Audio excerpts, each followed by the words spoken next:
The focus of global politics is making a major shift towards the Indo-Pacific region, tilting eastward from the former transatlantic dominance of world governance. Amid the ongoing coronavirus pandemic, economic downturn and geopolitical uncertainties, the region is becoming the stage for key strategic partnerships to build back better and strengthen shared values based on liberal democracy. Now, South Korea and Australia are major players in the Indo-Pacific region, sharing similar political and economic systems and democratic values.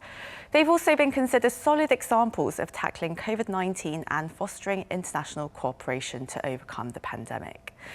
So what roles will they play in global recovery and the many geopolitical challenges that are set to emerge in the post-pandemic world? For this, we have the honour of speaking with the Most Honourable Malcolm Turnbull, Prime Minister of Australia from 2015 to 2018. As the country's 29th Prime Minister, Mr Turnbull pushed not only for economic growth and better welfare, but also for innovation, openness and trade, clean energy, the strengthening of human rights and diversity across the world. A very warm welcome to you, Mr Turnbull. How are you today, sir? I'm very well, thank you. It's great to be with you. It's such an honour to have you on our programme, and there's a lot that we wanted to ask you about. And well, as countries now look to emerge from this pandemic stronger, it looks like our countries, they're more in need of global cooperation than ever before in order to really build back better. And both Australia and South Korea, along with India, they're attending this year's G7 summit in Cornwall, which many speculate will expand into a wider D10 of like-minded democracies. Are you optimistic about this, and what are you really hoping to see from this meeting? Well, I hope there will be enhanced cooperation. Really, we all have a lot to learn from each other. You know, I came into politics at the age of 50 after a career in business.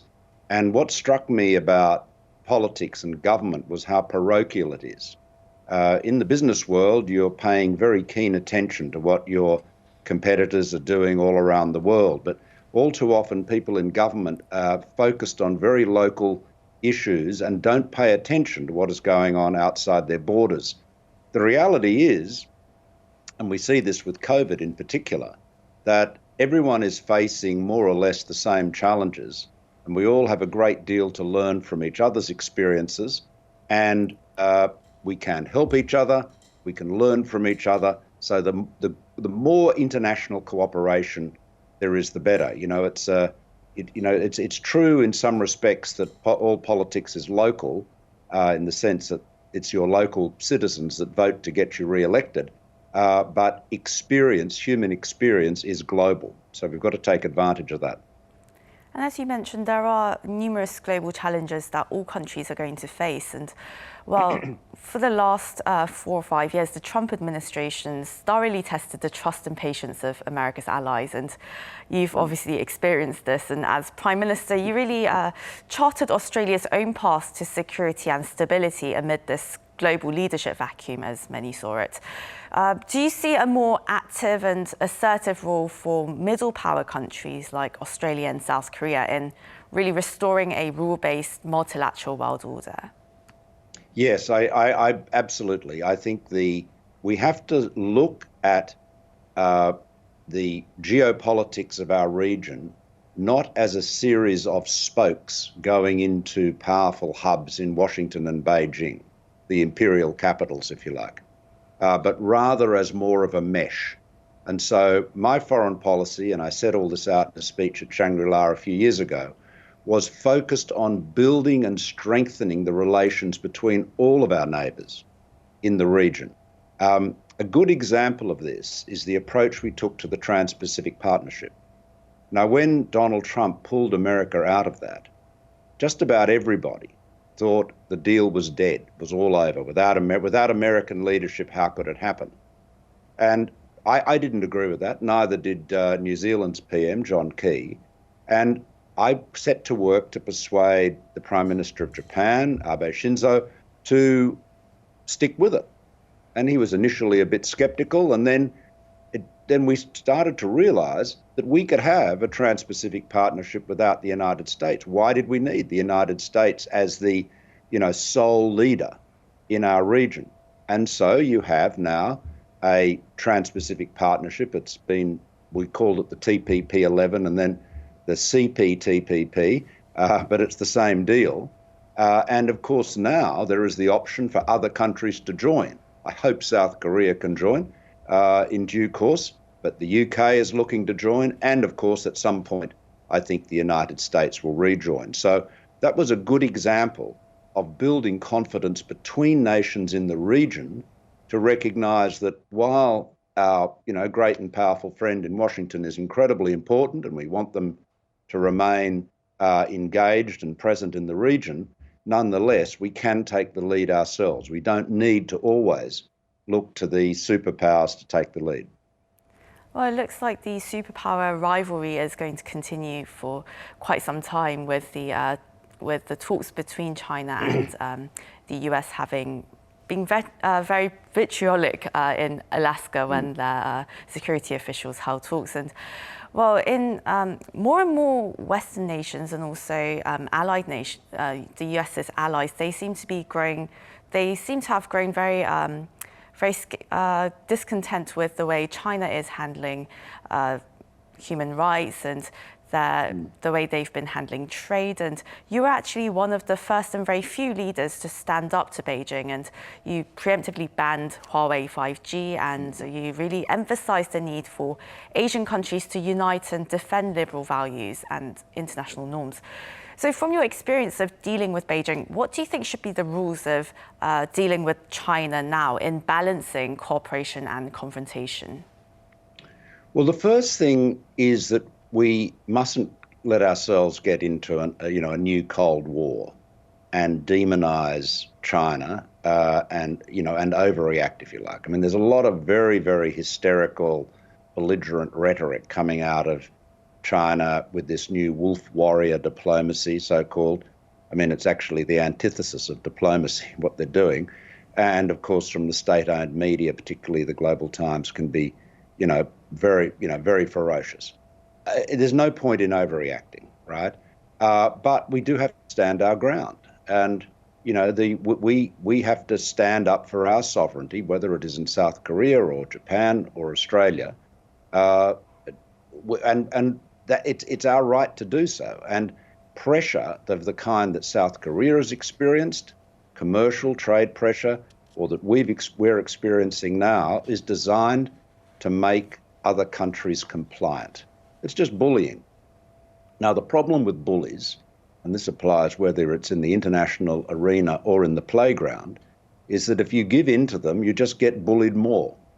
So while the problem, the challenges are complex, the response is pretty straightforward. You just have to stand your ground. And there is, you don't have to do so in a belligerent way. You can be, as I was, always respectful, low key as far as possible, but we're not going to compromise our sovereignty or our national security. And so all we seek from other countries, including China, is respect. And if China always talks about the importance of respecting other countries, and Xi Jinping gave a speech recently, you'll recall, at Davos, in which he decried and denounced the use of trade sanctions as a political weapon. Well, of course, that must have produced a few wry expressions in South Korea and Australia, because that's exactly what China has done to South Korea and now, of course, to Australia. So it's counterproductive. The reality is foreign policy, diplomacy, should be designed to win friends and influence people. And the more you bully people, the more you alienate them, the more you unsettle them, the less influence you have. And as you mentioned, sir, Australia and South Korea, we've both faced strong retaliation from China economically for being part of America's security alliance. And while the cost has been significantly damaging for both countries, do you think there is a way to overcome the fallout? And do you think perhaps the US-led alliance should also focus on building economic stability, not just focusing on the security side? Yeah, well, economic stability goes hand in hand with national security stability. There's no question about that. Look, I think, Trump's foreign policy was erratic and unsettling. The way he, unsettled strong allies and partners, particularly South Korea and Japan and the Europeans, was very damaging. But not every criticism he made of China on trade was mistaken. I think where he went wrong with China was that there was a lack of coherence in the approach that he took. You see, saying to China as America, for America to say to China, look, we've got a big trade deficit with you, you've got to buy more of our stuff, is very simplistic. What you need to do with trade is have a basis, a platform, if you like, which has a moral basis. So you can say we want fair trade, we want a level playing field. We don't want to have tariffs, but we also don't want to have arrangements and subsidies and regulations behind the border that do the same work of disadvantaging imports and advantaging local manufacturers. So you've got to have transparency and a level playing field. Now, I think if we pursue that with China, if the world does and all countries do, then I think we would improve global trade, and a lot of these complaints would be resolved. But you can't just have a simplistic "you've got to buy more of my stuff" approach, which is what Trump often said. And I mean, he said that to South Korea too, of course, as you know. Well, another test for the global community seems to be the recent coup in Myanmar that happened on in early February. That's widely expected to be the first foreign policy test for US President Biden as well, along with the alliance of democratic countries. And really, there seems to be no way of easily resolving the situation. But what are some actions or measures you would like to see from governments around the world? Well, I think the situation in Myanmar has gone from bad to worse. I mean, the expulsion of around 1 million Rohingya, pushing them out of Myanmar into Bangladesh is one of the great humanitarian disasters of our times. And that has not been satisfactorily dealt with at all. And now we have a military coup. Look, it is very hard to know how to intervene into a situation like this. Sanctions, which can, of course, be applied selectively, but if they're going to be effective, they inevitably end up hurting poorer people in any country that's the subject of sanctions, and can often be counterproductive. So, I think I don't have a ready answer for dealing with the problems in Myanmar, but the restoration of democracy has got to be absolutely fundamental, and addressing the problem, the displacement of the 1 million Rohingya, is equally important. So it is, I've discussed with Aung San Suu Kyi in the past the complexity of Myanmar, and she's always been very much at pains to emphasise, the huge number of different ethnic groups, the long-standing animosities between them, and just the sheer complexity of the country. But, at the end of the day, we can't sit by and just shrug our shoulders to see human rights abuses, especially at this scale. I mean, it has to be a solution. It does have to involve international pressure, but it's got to be handled in a very thoughtful way so that it doesn't actually hurt the people who are already, in fact, suffering the most. Right. I remember you were having a dialogue with the Myanmar government back in 2017 and expressing your willingness to really look for humanitarian solutions and help them with the process. But, well, you also supported South Korea's drive to build peace on the Korean Peninsula during your time as Prime Minister. And while the previous US administration under Donald Trump, they attempted to strike a deal with North Korea, but it failed to do so after two summits. What do you think might be a better approach to engaging the North Korean regime?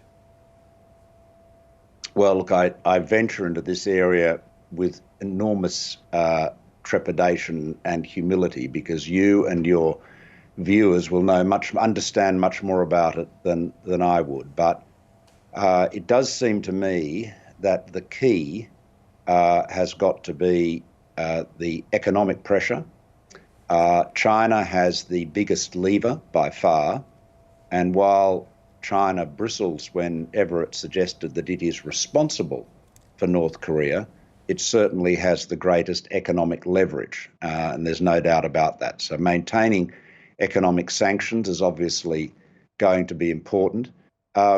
I think Trump was played by Kim Jong-un. You know, he gave Kim the profile and the standing and the celebrity of a meeting. They have some pictures there of the meeting with the President of the United States, and got nothing in return.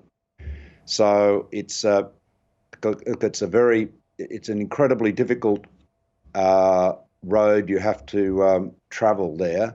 I think the most important thing is to achieve denuclearization, but I have to say, you can see why Kim would do everything he could to avoid giving up nuclear weapons, because he would recognise that there are countries that have nuclear capacity generally get achieve through that enormous security. I mean, how many nuclear armed states have been overthrown? And the answer is none. So he sees his security and the longevity of his own regime being directly tied to that nuclear capability.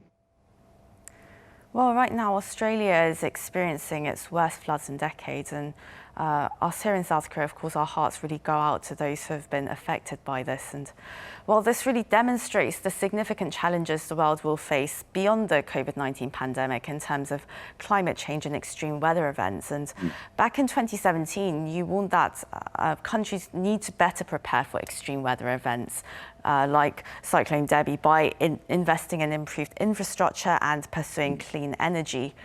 So in going forward, as countries aim to build back better economically, environmentally, as well as socially from the pandemic, do you see any areas where Canberra and Seoul can cooperate?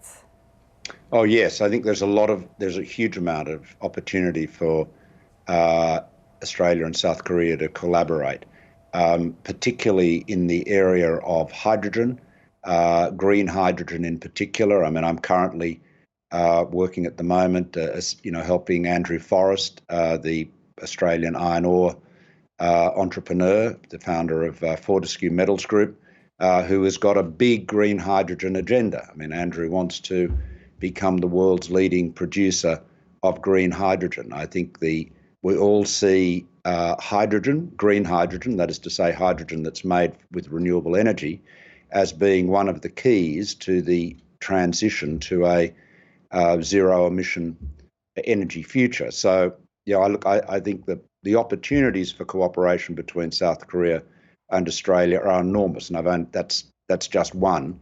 But really, South Korea's just formidable culture of industry, innovation, and technology, matched with similar capabilities in Australia and the endowment of natural resources that we have, including, of course, renewable energy, gives us terrific opportunities. I have to say, one of the areas of relationship in our region that I think has been underdone, and I endeavoured to, encourage it, but I think there's a long way to go, is between Australia and South Korea. And this is the point I was making at Shangri-La a few years back, that, far too often people in the capitals in our regions tend to look either to Beijing or Washington, or both, of course, but we should actually be talking more with each other. We've got so much in common, the democracies in our region, and we've got so much to offer each other. And I think, interestingly, the pandemic gives us an opportunity in a number of areas. You know, I said earlier that every country in the world faces similar problems, you know, whether that is housing affordability, public transport, public health, education, and so forth. But what has been extraordinary about the COVID pandemic is that it's like an examination, in the sense, you know, you go into the examination hall as a student, you know, the invigilator looks at their watch and says, all right, you've got 3 hours, start writing. Well, with COVID, every country in the world was hit with the same challenge at essentially the same time. And different countries handled it better than others. In East Asia, generally, a lot better than in North America or in Europe. And, you know, that's a good example of how we can learn from each other's experiences. But, you know, overall, we spend too much time focused on what I call the imperial capitals, as opposed to talking with each other. And I think that's a key. And of course, one of the advantages or, you know, consequences of the COVID pandemic is we've all become very used to doing business and talking using, you know, applications like this, Skype in this case, but Zoom and WebEx and Teams and so many others. Video conferencing has become just part of everyday life. So really there is no excuse for greater international engagement. I mean, truly, technology has annihilated geography. So really building global governance back better as well and stronger, hopefully. Yes. Well, even after leaving office, we've witnessed your continued political activism and post-parliamentary politics, and now you're now known as an opinion leader in global governance. In what areas will you continue to advocate for change? Well, my major passions, I suppose, include standing up to what I regard as, you know, populist authoritarianism, sort of right-wing populism, which we've seen in a number of democracies. In the United States, of course, it's very dangerous. You know, it's a road that leads to fascism. I mean, that's an expression perhaps that is best used to describe the tyrants of the 1930s and 40s. But, you know, we've got to maintain the rational, considered, reasonable centre in politics. And we cannot allow the changes in the media and the hyper-partisanship to cause us to ignore facts. You know, everyone's entitled to their own opinion, but you're not entitled to your own facts. And, you know, you've seen that in the United States, and I mean, most horribly, terribly in that January the 6th assault on the US Capitol, which was fueled by just lies spread largely in the right-wing media, including that owned by Rupert Murdoch. The other great challenge, of course, is climate change. I'm working actually with the International Hydropower Association, promoting the use of pumped storage. As you may know, one of the projects I started in Australia, which is under construction now, is Snowy Hydro 2.0, which is a very big pumped hydro scheme.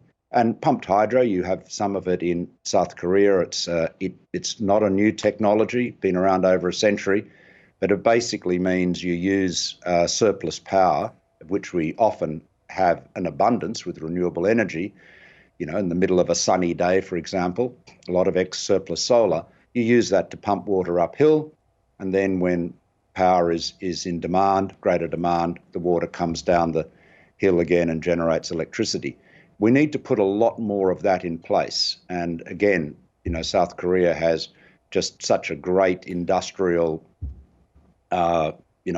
skill set collectively to be able to play a big part in that. I mean, pumped hydro and batteries are going to be the real workhorses that will make renewables reliable. Well, it's incredibly encouraging to hear about your continuous efforts to combat climate change with renewables and new technologies, and also strengthen democracy and civic discourse as well. Well, we believe you have an appointment to get to, so we will wrap up the interview here. That was the Honourable Malcolm Turnbull, Prime Minister of Australia from 2015 to 2018. Thank you again so much for your time today. It was such a privilege speaking with you. Thank you. Thank you. And to our viewers, as always, thank you very much for watching.